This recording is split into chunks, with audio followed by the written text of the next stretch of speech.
I made a Cloudian video a couple days ago, and at the very end of it, I looked at a couple of created cards, and even though the video itself was pretty shitty, that last part people seemed to really enjoy.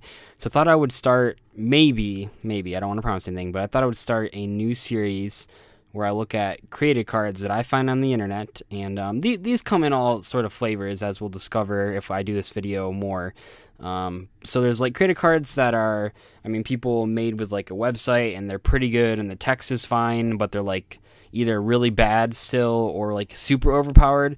And then there's like created cards where people like don't even know how to like make the card, or it's like a normal monster with an effect and stuff like that. I might look at those like really garbage designs later on, but for this video I want to look at cards that were like at least laid out successfully. These were ones that were made from the card maker website. I got them from the forums and also from Yugioh Forever, which is a Facebook group for casuals basically. And man, they really love creative cards. I mean, they post them constantly. It's crazy.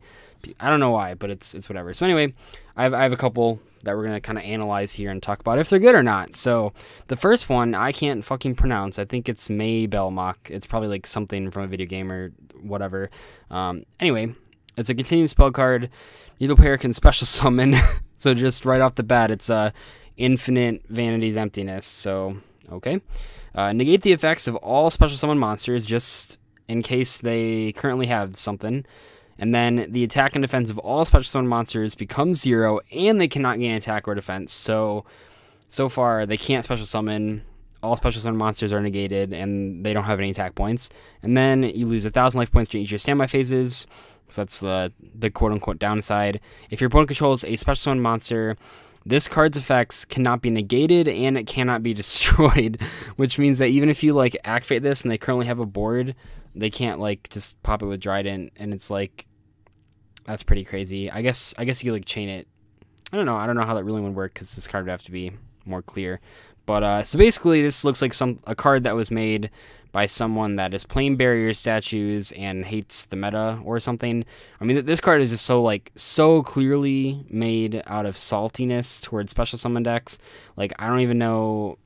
It's like cards like these that casual players I think feel are like healthy for the game because they stop like fast decks, but actually this is just like the most cancerous card ever because it just prevents your opponent from playing the game. And it's like the only decks that could ever use this card would be like demise decks that are like already really unskillful. So it's like, I don't know, someone that was very salty made this card in a fit of rage. Moving on, we have this abomination, Exoverse Gateholder Aetherion. I don't know, like its name is stupid. Its picture is kind of, there's a lot going on in it. So let's check out what it does. It takes 3 level 12 monsters to exceed summon, and then cannot be special summoned except by exceed summon, just in case. I don't know if it, what is that card? Exceed Reborn. I don't know if that would work. I don't know if that special summons or exceed summons. I don't actually know. But you can't bring this out with any funny business. You have to exceed summon it. When this card is summoned, shuffle any number of cards you control into the deck. Shuffle the same number of cards your opponent controls into the deck. So that's really bad. Like, when you consider the fact that this took 3 level 12 monsters to make, the effect where, like, it's not even a plus. Like, first of all, you have to -2 to summon it, right? But then, like, in addition to the 3 level 12 monsters that you had to also have, like, more cards, you know, just in case, to then shuffle back anything your opponent controls. And then during your end phase, return this face of card to the extra deck. So that's, like, so retarded. Like, I don't even know. Even if the last effect said, like, this card is unaffected by other card effects, I don't even think this card would be good. And yet, the person that designed this wanted to add, like, the Neos fusion clause that, like, made all those cards garbage. It's like, look, I know that you summoned 3 level 12 monsters. I know that you also had a board. I know that you somehow stopped their back row because you had Denko as well. But, by the way, this is going back to the extra deck during the end phase. So don't think you're keeping this thing. Yeah, like 5,000 attack. But it's like, this is such a poorly designed card. Like, what the fuck, guys? Come on. This card was made by a empty jar player. Vengeful Spirit of the Morphing Jar. That actually is a pretty cool artwork, though. I will give him that. I don't know if that was photoshopped or taken from, like, a drawing or something. That's actually pretty cool artwork. I'll give him some credit there. Anyway, activate by banishing one jar monster or one Pot of the Forbidden in your graveyard. Target one monster your opponent controls, take control of it until the end phase. So it's a change of heart if you banish a jar or Pot of the Forbidden. There are basically no good jar cards. I mean, there are, but they're all like banned. Aroma jar, I guess, would be like the most viable because it's like Fiber jar, both morphing jars, and Cyber jar are all banned. So that basically leaves you with Aroma jar, Absorbing jar, and Cobra jar. And I guess Dimension Jar and Dice Jar. This is like a whole bunch of bad cards, but like, I guess you could play this in Aroma Mages if you're playing Aroma Jar. I don't know. That's like the only thing I could come up with. Anyway, this card inflicts battle damage to your opponent this turn. They skip their next draw phase, so it turns into a Yugioh and a Change of Heart in one card. During the end phase of the turn this card was activated, if this card is in your graveyard, you may banish it and pay 1,000 life points. Your opponent discards 2 random cards. So basically, this is a 1-card Change of Heart, Yugioh, Delinquent Duo. Like, I know the empty jar players are probably like sad that their win condition was removed from the game, but like seriously, like it's cards like these where it's like, did you think? I mean, I guess even if you're playing this in like a casual duel, like wouldn't your friend just hate you forever for playing a card that's so stupidly overpowered for like the dumbest deck ever? Maybe Aroma Mages. If Aroma Mages had this card, I would play Aroma Mages. Let's just say that, and that means it must be a pretty damn good card. Next up, we have Madolche Gathering. So I don't know once again what this artwork is. This is almost certainly hand drawn or something. Yeah, it's definitely. I don't know. I don't think that artwork is anything else. Maybe it is. I don't think so though. Anyway though.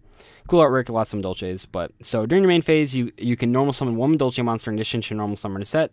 You can only gain this effect once per turn. So right off the bat, this is like someone like me that has played Brilliant Fusion in Madolches, because everyone does, and they've drawn Garnet too many times. So they're like, you know what? I'm sick of drawing Garnet. I'm just gonna make an on-theme Brilliant Fusion that doesn't take up any deck space, because you could just play one and search it with Messenger Lotto, and then by the way, you don't have to have any bad draws. Anyway, up to twice per turn, you can shuffle one monster from your graveyard into your deck. If this card leaves the field, you can special summon a Madolche monster that's banished or in your graveyard. So it's like 3 ridiculous effects again. This is just like the jar one, where it's like clearly someone that like has played Brilliant Madolches and is like sick of dead drawing cards. Because so it's like a better Brilliant Fusion off the bat, and then it also triggers Ticket with its shuffling effect. And even I haven't read Choco a la Mode in a while, but I feel like it triggers that as well. Don't quote me on that. I should have checked that before this video. I'm pretty sure that triggers that, because I think it triggers off when you shuffle something in the deck. But anyway, and then also if they destroy it, just because it also floats into a Madolche monster from anywhere basically.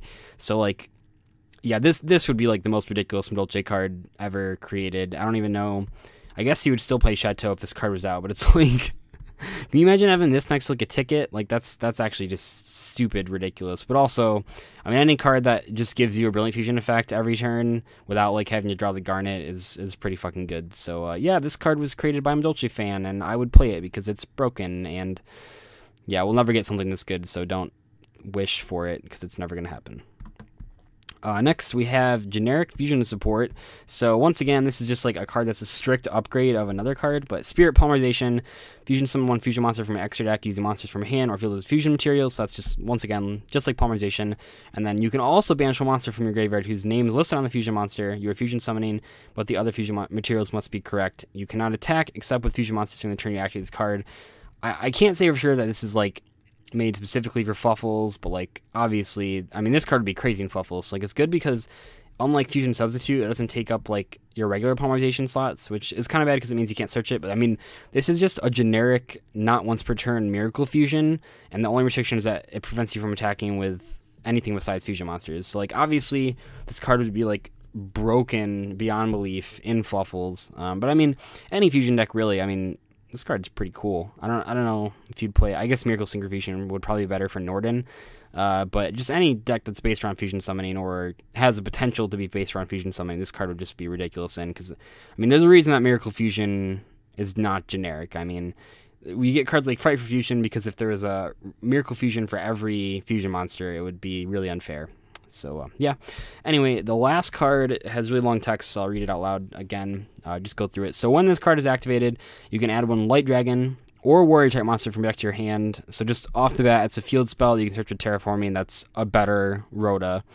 And then you can normal summon one light dragon or warrior type monster from in addition to your normal summon set. Once again, it's literally, these are just people that have drawn Garnet too many times, and they're just making Brilliant Fusions that don't have to draw Garnet. Anyway, so it's a Rhoda. It's a better Rhoda, and then it's also a better Brilliant Fusion. And then, during either player's turn, you can send one light dragon-type monster from your hand or deck to the graveyard, so it's a Foolish. And if you do, target one face-up monster you control until the end phase, target gains attack equal to the original level of the set monster times 100. You can only use each effect once per turn. So it's like, it just does everything. This is like a Blue Eyes card, clearly, but it's it's a Rhoda, it's a Brilliant Fusion, it's a Foolish, it's an Axe to Despair. It's not an Axe to Despair. It's a Solidarity, sort of. Like, Blue Eyes already has a field spell that's sort of like a Brilliant Fusion, but it just has, like, garbage effects. But what is it with people and just making cards? I guess they're just making fantasy cards that they want to make their favorite deck, like, ridiculous. But you can't possibly think that a card like this would be fair at all. And once again, like, even if you're just, like, playing these cards in casual duels, like, it wouldn't be fun for anyone because they're just so overpowered. And it's like, so what are you playing them in? Are you just making them for Therio? Because if you're making them for Therio, then you can just like make a card that says you win the game when you activate it. And by the way, you don't have to play Garnet for it because it's not Brilliant Fusion. But anyway, hopefully you guys enjoyed this video. I think next time, if you guys did like this video and it does well, I will take a look at some like really terrible created cards. But I thought these ones are funny because they're like way too overpowered for what they are. But yeah, I will see you guys later. Bye.